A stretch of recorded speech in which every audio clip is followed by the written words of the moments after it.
Hello everybody, my name is James, hope you're doing well and welcome back to another video, and today we're going to be talking more about Aston Martin and Honda's poor start to 2026, as well as Fernando Alonso. If you enjoyed the video, make sure to leave a like and subscribe for more Formula 1 content. Also make sure to follow me on Instagram and X at James's Pit Lane.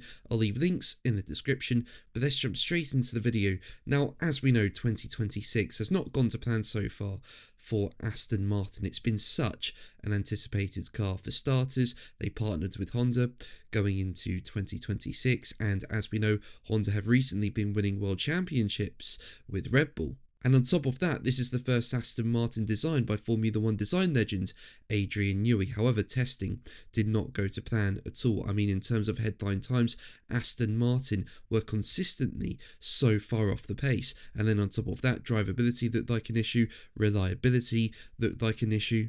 And well, as motorsport.com summed up, the second test in Bahrain saw a power unit issue keep the AMR 26 in the garage for 4 hours on Wednesday before Lance Stroll spun into the gravel due to what looked like a technical fault. A battery-related problem entered the team's Thursday running early in the afternoon session, and it failed to return to action but for 6 intermittent laps on Friday.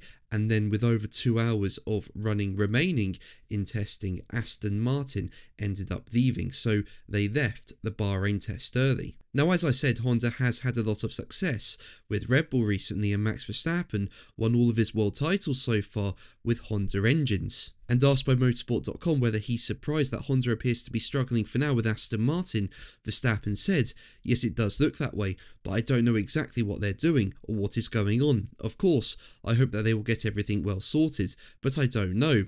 I can't really say anything about their current situation, but I always prefer to see Honda doing very well in F1. So yeah, even though Honda is now a rival to Verstappen, Verstappen still wishes them all the very best. Now, in terms of Fernando Alonso, this almost looks like history repeating itself. As we know, he used to drive for McLaren, and between 2015 and 2017, McLaren teamed up with Honda, but that partnership just did not work. They were so uncompetitive. And while I think Honda and Aston Martin can get things sorted, Honda are under a tight deadline. I mean, according to GP fans, by March 1st, all 5 of the 2026 power unit manufacturers must submit homologation dossiers for their new designs to the FIA, who will approve compliant designs within 14 days of submission. These FIA regulations are in place to limit when and how manufacturers are allowed to make changes to their power unit to ensure fairness, reliability, and cost control. Crucially for Honda and Aston Martin, once a power unit has been homologated, only certain changes are allowed which are subject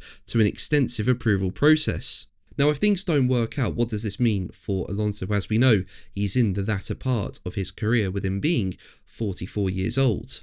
However, F1 boss Stefano Domenicali does not believe that Alonso or Lewis Hamilton, who's 41, will call time on their F1 careers at the end of this season, with Domenicali saying, as quoted by Racing News 365, "If you're talking about Lewis and Fernando, they are giants of our sport. They are very big protagonists who are really focused on the season. Of course, they have different challenges and opportunities. That they stop this year, I have some doubts, because they're fighters. They have proven if they have a good mix of the car, team and so on, they will definitely fight for a longer time. I don't see them retiring, to be very open with you. I hope that I'm right, because they are a very important asset for Formula 1. And in terms of Alonso, he's optimistic that things at Aston Martin can be fixed, with him saying, as quoted by Racing News 365, "I don't think there's anything that's impossible to fix, but we need to wait and see.